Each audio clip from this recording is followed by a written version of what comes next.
Welcome, everybody, to another episode of Hot Seat Automotive Podcast. Your buddy CJ here, talking to you about all things automotive industry and automotive hobby, car guy stuff, cars, all the things we love talking about. As automotive enthusiasts, this is the place to be. And I wanted to come on here tonight, guys, to talk about the Chevrolet Corvette Z06, specifically the C8 2023, 2024.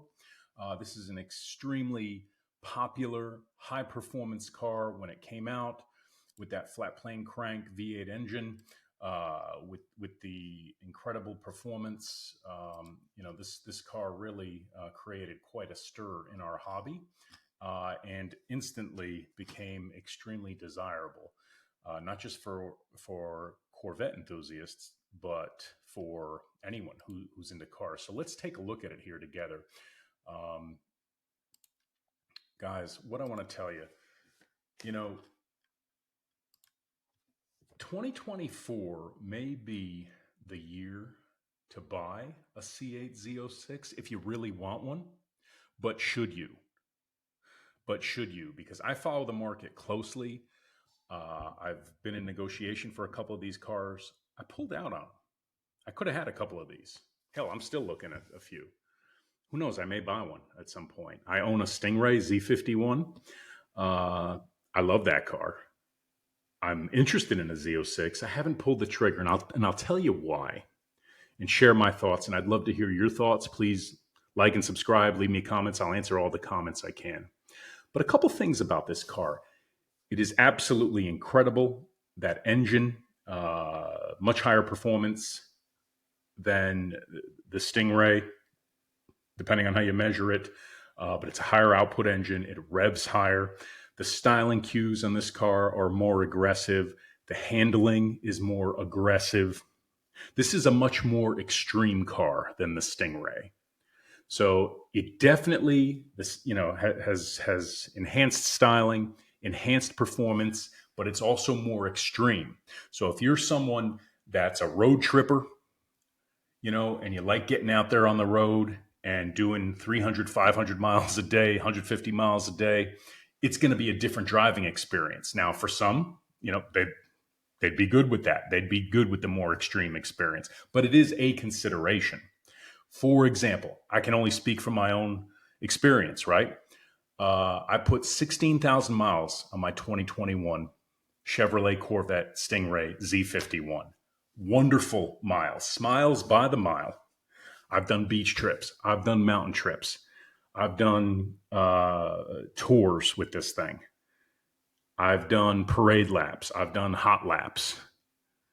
I've messed around on the drag strip with it. The cars, all C8s are ridiculous in terms of performance. They are quick, sub 3 second, 0 to 60 under certain conditions.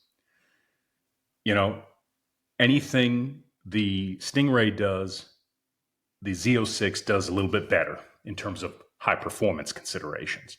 Quarter mile, you shave off, whatever it is, a half. Don't quote me here. It's somewhere around, anywhere from a half to a full second. Depends on conditions. But if you look at it, Stingray generally will do like mid 11s, let's say, on the quarter mile. This car will do like mid 10s. And of course, it varies, but somewhere in there. You can get in the 10s with a Z06. You'll be in the 11s generally with a Stingray. And I've done that in my Stingray. The question remains, here's the big question. Are you ready? Your buddy CJ is going to give you the big question you have to consider if you're in the market for a C8. Price point. Your Z06s are currently trading, and I've got fresh data here. I was looking this up earlier. Your Z06s are currently trading anywhere from $130,000 to $180,000 for like a 1LZ through a 3LZ, and they vary. Some are still charging over MSRP, some are not. You can snag them at or near MSRP now. And then the Z07s are trading higher. This one in this photo happens to be a Z07 that's got the more aggressive wing and some other options that are better suited for the track, but they're also more desirable generally. And commanding a slightly higher premium. Those are trading anywhere from $190K to $245K. So why is that relevant? A couple things. One, That puts this car in direct competition with some other fantastic cars. That puts it in a whole other bracket. Porsche, you can get a lot of Porsche 911 for that money. You can get some of the best German performance cars. You can get into the Italian performance car realm. You can get, you're starting to look at used Ferrari, used Lamborghini, whether it's an earlier generation like a Gallardo or F430, a 458, 488, like you're not that far off Huracan money for a Chevrolet Corvette. Don't hate on me. I'm telling you like it is. This is a mass-produced sports car. Chevrolet Corvette. Love them. But they've priced it at a point, and there's still a premium out there in the market where you are competing. You're commanding similar dollars to legit supercars, legit exotics. This is not an exotic. This is not a supercar. This is what I would call a super Corvette. Not unlike certain ZR1s. We'll get to that in a moment. Or certain other Z06s. It's still a Chevrolet Corvette. Let me be blunt. Real talk. And if that offends you, whatever. Get over it. It's still a Chevrolet Corvette. I got one sitting here in my garage. It's a Chevy.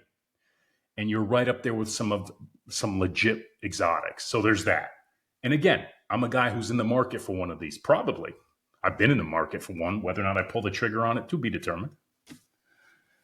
The other thing I'll say is when you're looking at these, you have to consider Stingray money right now is anywhere from like $74K to, $90K, $100K. So you are literally seeing a Z06. Hear me out on this.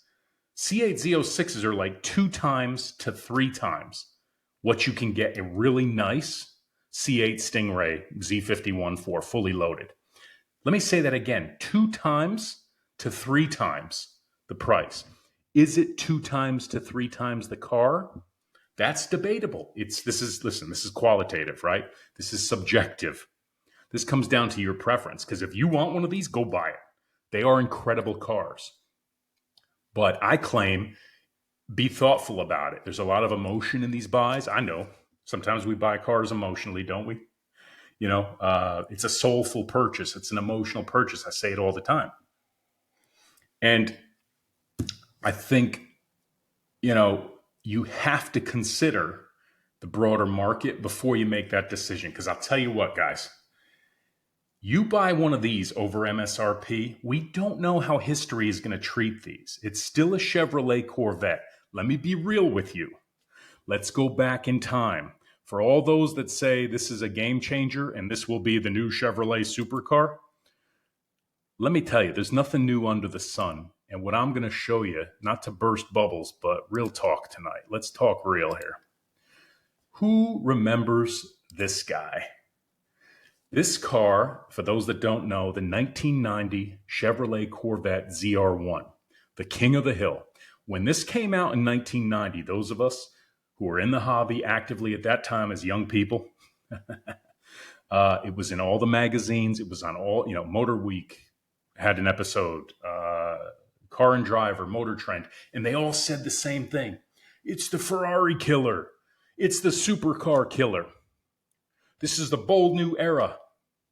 Well, history has kind of disproved that, in my view. This is still, watch out, guys, it's getting dangerous. This is still regarded as, it is a collectible Corvette, but it is still very much a Corvette. If you park one of these next to a commensurate Ferrari or Lamborghini from that era, or, fill in the blank exotic car, quick glance, this just looks like another red Corvette. Sorry, big facts. Yes, there are subtle styling cue differences between this and the regular C4 Corvette Coupe. The wider tires, there's the badging, the taillights were different. But then Corvette went and adopted those square taillights for everything. I digress. Don't go there, right? My point being that this car was touted in the 90s when it came out, that this was setting the new standard. And this was, as I said, the supercar killer. Yet now when we see these, those that know what it is think it's cool. But for the most part, you look at it, it looks like another Corvette. I think that's an important lesson. Because for all the hype over the new Z06, there's nothing new under the sun, friends. I want to tell you that Corvettes have always been innovative. They've always been leading edge in terms of automotive technology and, innovations around safety and performance. That's nothing new. That's really nothing new for the Corvette. They've always been some of the fastest cars on the road. So for those, before running out and paying a premium for the Z06 because you've got the new king of the hill, be careful, because the Chevrolet massive General Motors manufacturing machine has now gotten behind this. These are being cranked out. Yes, they are more scarce than a Stingray. I don't have the numbers in front of me. But go on AutoTrader, go on Car Gurus, or any other listing service that you wish. These cars are everywhere now. It's a similar dynamic to what happened with the Porsche 911 GT3. If we can compare the 911 GT3 with the Chevrolet Corvette C8 Z06 for a moment. When the new GT3s came out, they were extremely scarce. The Porsche manufacturing machine got behind it, and there's a backlog of these. They're still commanding a premium. I'm not going to say they're not, but the market has softened. These cars are holding in inventory. There's not a buyer for every car right now at a certain price point. What does that tell you? Market's getting saturated. Price is going to come down. We've seen it with the Z06s. Do you remember what it was like? There was mayhem and there was a feeding frenzy over these cars when they came out, these C8 Z06s. And that's curtailed a lot. They're sitting. Look at some of the aging on Car Gurus and some of these other sites. Some of these cars are sitting for weeks and weeks and months.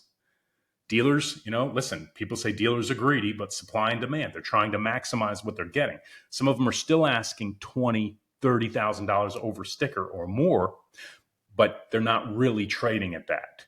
I know people who've gotten them at or near MSRP. I've been offered these cars at or near MSRP multiple times. Could have bought one like that, but I didn't. And I'll tell you why. I kind of looked at it and said, listen, I love my C8 Stingray for what it is. It's my road trip car. It's extremely comfortable. It's ridiculously fast. It's ridiculously quick. Does everything I want it to do. Do I want to get into one of these at the wrong price just to say I have a Z06? And the answer was no. Because I look at it, listen, for those that haven't done it, go sit in a fully loaded C8 Stingray, then go sit in a fully loaded or even a moderately loaded C8 Z06. Either way, it's the same car on the interior. And maybe some of you will say, well, CJ, that's self-evident. But I think people lose their minds and think that, this is going to be some ridiculous, exotic, rare supercar. It's not. It's a Corvette. It's a beefed up, high-performance Corvette. No doubt. It is a game changer in the market today in terms of some of the cars that it's smoking. No doubt. But Corvettes have always done that. The earlier generation, the ZR1s from the C6 era and the C7 era, they've always been beasts. The Z06s were beasts in every generation. So this one, with the mid-engine thing and flat plane crank V8 and things that people probably don't even know what they're talking about, they throw around. These things sound really good. They sound different than any other Corvette. But again, whether or not that's worth that 2 to 3x the price, that's up to you. Only you can make that decision. And only you can be confident in your answer in terms of whether or not you'd be more comfortable every day with a Stingray Z51, whatever, with all the options you want. Is that a more comfortable car for you?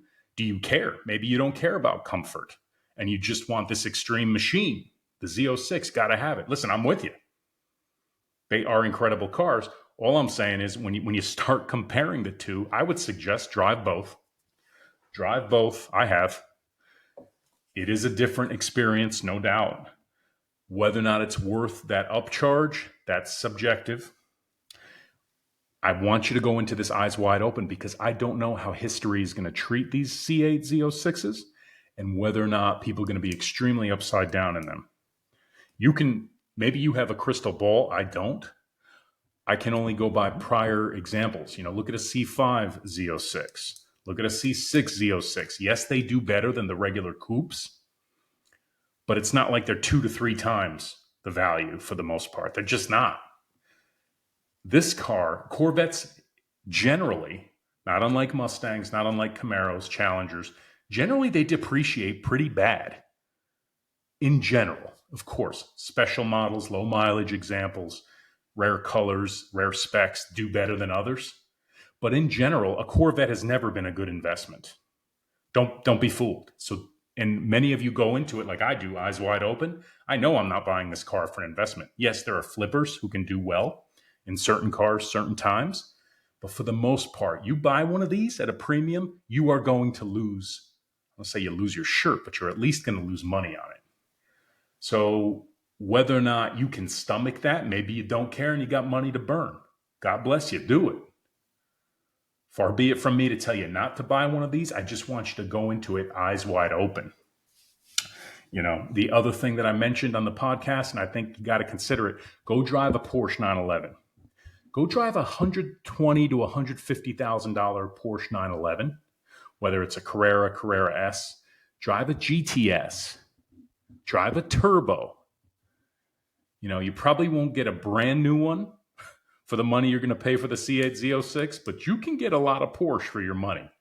Guys, I'm telling you, car guys out there, if you haven't driven, Corvette guys, if you haven't driven a Porsche 911, go do it. I'm not going to tell you you're going to be converted, but what I'm telling you is it'll give you a reference point to know there's a very high standard of car in terms of build quality, performance, motorsport credentials, every other thing, handling, the way it feels, the way it interacts with you. There's a very high bar at that price point.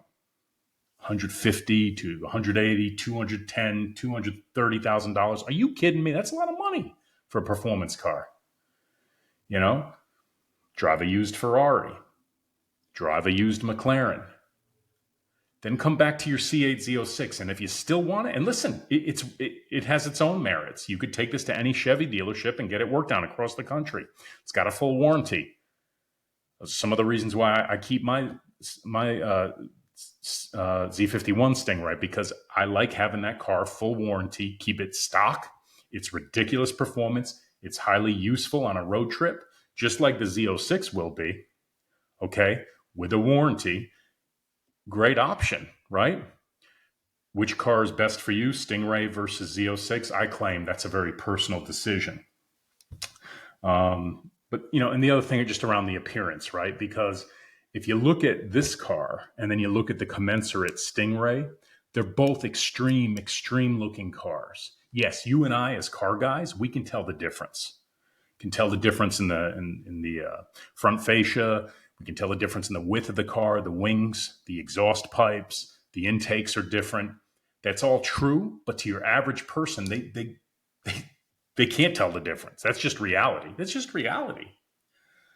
So, two extreme, aggressively styled cars, the Stingray or the Z06, which is best for you? The styling differences are actually nuanced and subtle.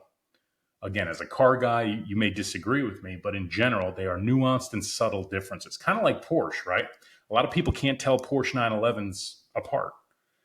Yet there are significant differences between them if you're a Porsche guy. Same thing with the Corvettes, right? And that's been true for years as well. The last thing I want to say about this is don't get wrapped up in differences that are proven at the track in the Nürburgring. They don't apply to you and I. Real talk tonight. Most of us will never track these cars. Some will, okay? But most of us cannot get 100% out of this Z06, nor can you get 100% out of your Stingray. You just can't. You're not that good of a driver. Sorry, reality check. I'm not, and neither are you. There's a small percentage of people in the world who can milk these cars for the true differences. And that applies to 911s, that applies to Ferraris, that applies to Lamborghinis and McLarens and Lotuses as well, and Mustangs and Challengers. The specs that you read in the forums and in the magazines and in the videos with these these skilled, super skilled, semi-professional drivers. Yeah, you can't do that. So don't get caught up in specs that mean nothing to you on the street. How often are you going to do full on wide open throttle quarter mile runs? You go to the track, you might. Wow, I really felt that half-second difference. No, you didn't. No, you didn't. Don't tell me you did, because you didn't. The 0-60 is nuanced. Any car below 3.5 second or less, 0 to 60, lights out, man. That is so ridiculously quick. It doesn't matter. It's almost imperceptible to most human beings. Sorry, that's a reality check too, folks. And if you tell me, oh no, CJ, I can tell the difference. Well, okay, good for you. But what I'm going to tell you is, don't make your decision based on specs that mean nothing in the real world. If you love this car and you want this car, go buy it. But don't ever feel less than. It's just like in the Porsche market, right? There's a GT3, there's a GT3 RS. There's always a faster car. There's a Turbo S, there's a Turbo. Same thing for Ferraris, same thing with McLarens, same thing with Dodges. There's a Hellcat Red Eye, there's a Demon. Listen, there's always a faster car. So go with the one that talks to you and that makes the most fiscal sense. Go with the car that you're most comfortable with, but don't get caught up in specs that you'll never see or feel. Just my point of view, right? And again, I'll say it maybe the 5th time on this episode. If you want a C8 Z06, go buy one. I'm not trying to talk you out of it, but I kind of wanted to mention a few things that I think we have to consider if we're in the C8 Z06 market for 2024. The other thing I want to say is the general softening. How much softer is it going to get? It's an election year. This is not a political show, but what's that going to mean for interest rates? What's that going to mean for the economy more broadly? We don't know. You can get these at MSRP. A year ago, they were trading at least 25 to 50 over, sometimes 75 to 100K over. Okay, maybe 2024 into 2025 is not going to be as kind, and these things are going to be trading sub MSRP. They might start to pack up at the lots. Don't forget, before COVID, it wasn't that long ago.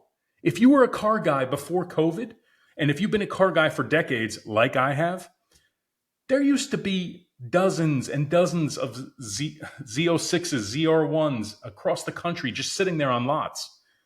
I remember City Chevrolet years ago had C6 ZR1s. They had several of them sitting there, unsold, unspoken for, lined up. And then COVID hit, and you'd say to yourself, there'd be a line of guys down Independence Boulevard in Charlotte to buy those cars if they were sitting there. But the world changed, right? And a lot of things may never go back to where they were. But keep in mind, folks, there's a cycle to this. There's nothing new under the sun. And we have seen a bit of a normalization in the car market in general. So what's that going to mean to the Corvette market? A lot of speculation, but we have seen a general downturn, a lowering of pricing, and an increase in supply. So that's good for you and I. Where it's going to go, though, hard to predict. So those are a few thoughts, folks, tonight on the Chevy Corvette Z06. I'm glad we got a chance to huddle up here this evening. Wanted to spend a few minutes. Guys, leave me comments, like and subscribe. I'll respond to all the comments I can. I love you guys. I appreciate you coming out for this episode, and I'll see you on the next one. Peace.